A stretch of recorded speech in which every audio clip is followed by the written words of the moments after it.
Hey students, it's Mr. Woodward. In this video, I'm going to introduce something called the kinematic equations. Let's take a look. Kinematics is the study of motion. So far, we've modeled the motion of an object through graphing, but now we're going to see how to model motion through equations. This is where we're going. In these examples, you will learn about three specific equations that together form a powerful model for predicting the position and velocity of objects over time. So let's start with equation 1, which deals with the question, how far? Like, how far does an object move? A position versus time graph. So you can see here we've got position and time. A position versus time graph shows how far an object will travel in a specific period of time. The graph below shows how far a car travels in a period of 5 seconds when it's moving at a constant velocity of 10 meters per second. So that would be the slope here, 10 meter per second slope. Suppose, however, that you wanted to know how far the car would travel after a period of time that's not so easy to read off the graph, such as 4.66 seconds, which would be kind of like in here. Or a time that's beyond the scope of the graph, such as 7.2 seconds. So then you would be like way out here and you'd have to extrapolate. You could use the equation of the line to calculate the car's position at any time. And the equation for a straight line is y equals mx plus b. So let's label what these represent. So the y value on this graph above is talking about position. And I'm going to label that here, and I'm going to call it actually final position because we can get the position at various times.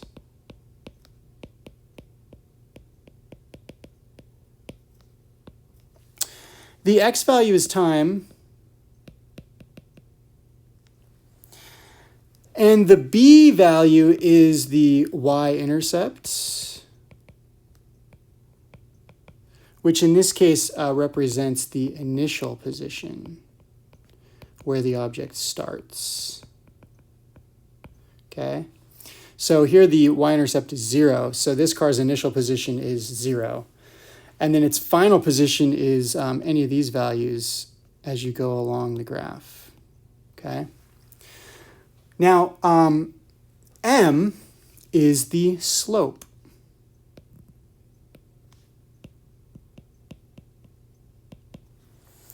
And on this graph, the slope is the rise over the run, which is the position, I should say the change in position over the change in time. And what is change in position over change in time? That's what we call velocity. So the slope of this graph represents the velocity. And on this graph, you would expect the slope to be 10 because that was the constant velocity of the car. So let's rewrite this in physics form and see what we get, okay? So rewriting this in physics form, instead of writing y, we're going to write final position, and I'm going to call that x final. And instead of writing m, which is the slope, I'm going to write what the slope represents, which is velocity. And then that's going to be times time, right? I'm replacing x with t. And then plus the y-intercept is the initial position, okay? So y equals mx plus b is now written as x final equals v times t plus x initial.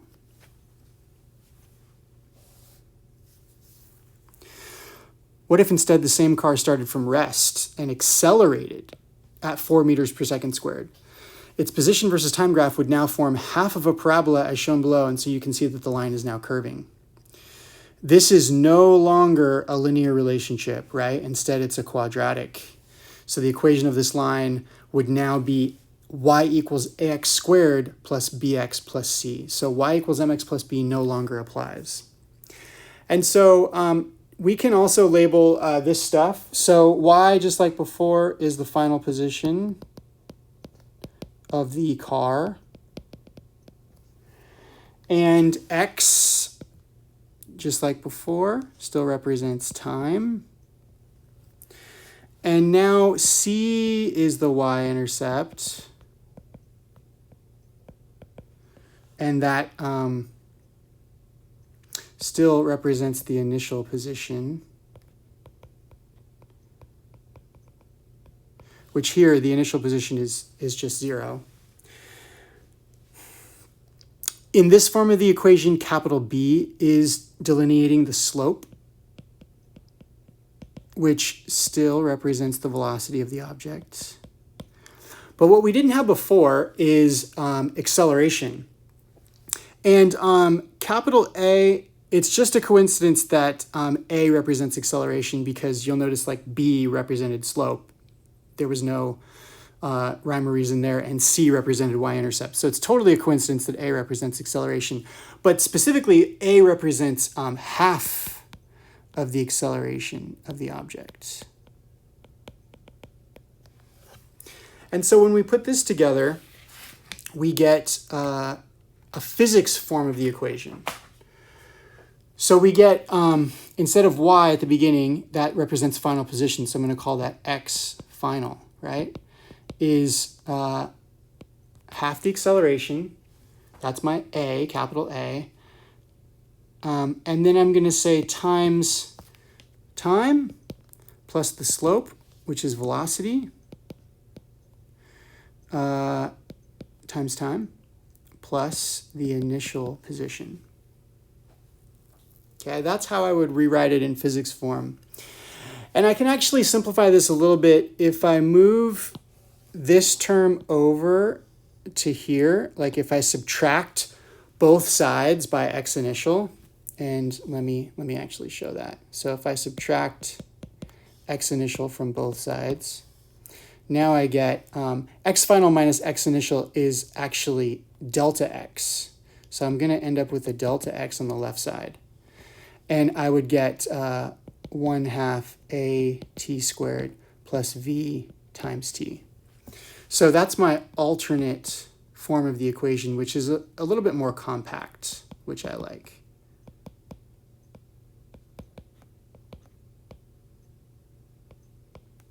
Okay, when I write vt, I mean v times t.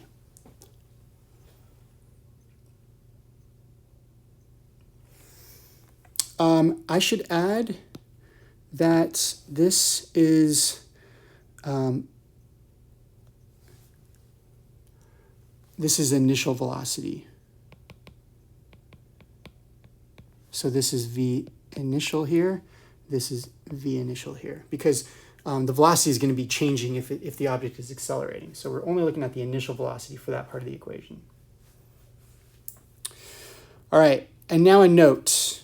Okay, gonna save some space here. Note, this form of the equation works in both situations, whether an object is traveling at constant velocity or if it's accelerating. You could say, well, how is that possible? How could this work for both situations? Well, if an object is moving at constant velocity, then its acceleration is 0. So this whole term would go away, and the equation would reduce to the y equals bx plus c part, which is the same as what we had before.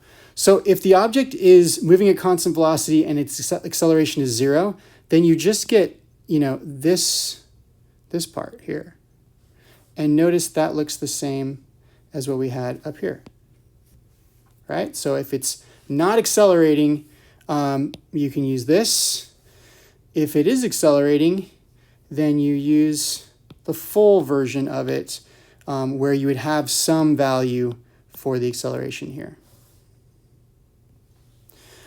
All right, so far we have we have our first equation and in its full form, which I've just shown you here. We've got 2 more. These ones are going to go quicker. So equation 2 now asks the question, how fast? If you remember, equation 1 asked how far. So now let's look at how fast. Motion can also be depicted through the perspective of velocity. A velocity versus time graph shows how fast an object will move at a specific point in time. The car that accelerated at 4 meters per second squared in the previous example would experience a steadily increasing velocity as shown in the graph below. So now this is showing velocity versus time, not position versus time.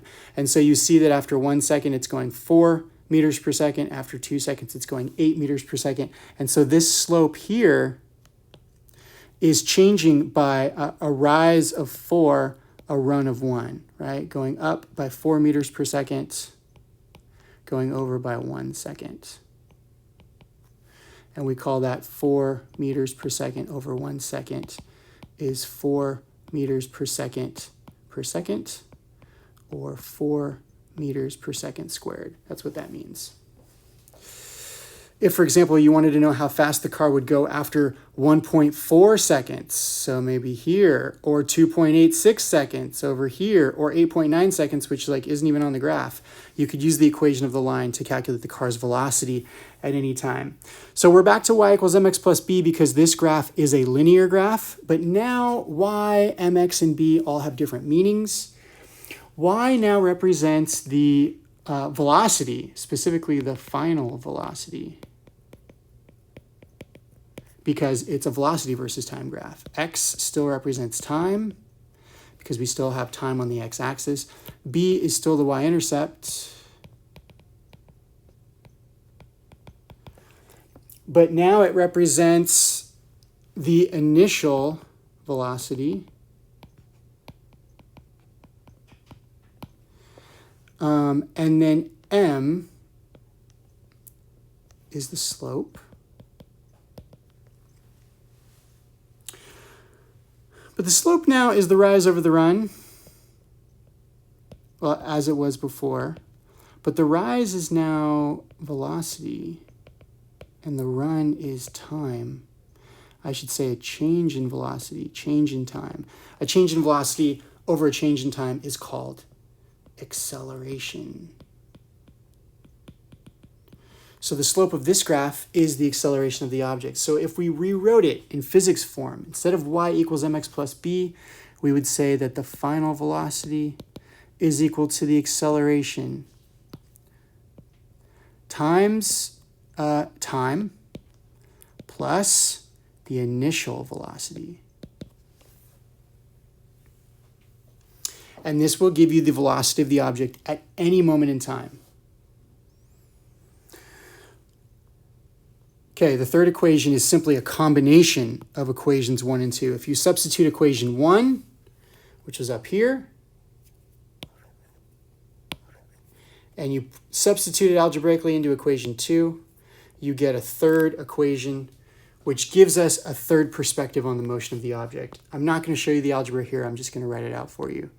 V final squared is equal to V initial squared plus 2 times the acceleration times the change in position. And these are the big 3 kinematic equations. In the next video, I'm going to show you some examples of how to use them.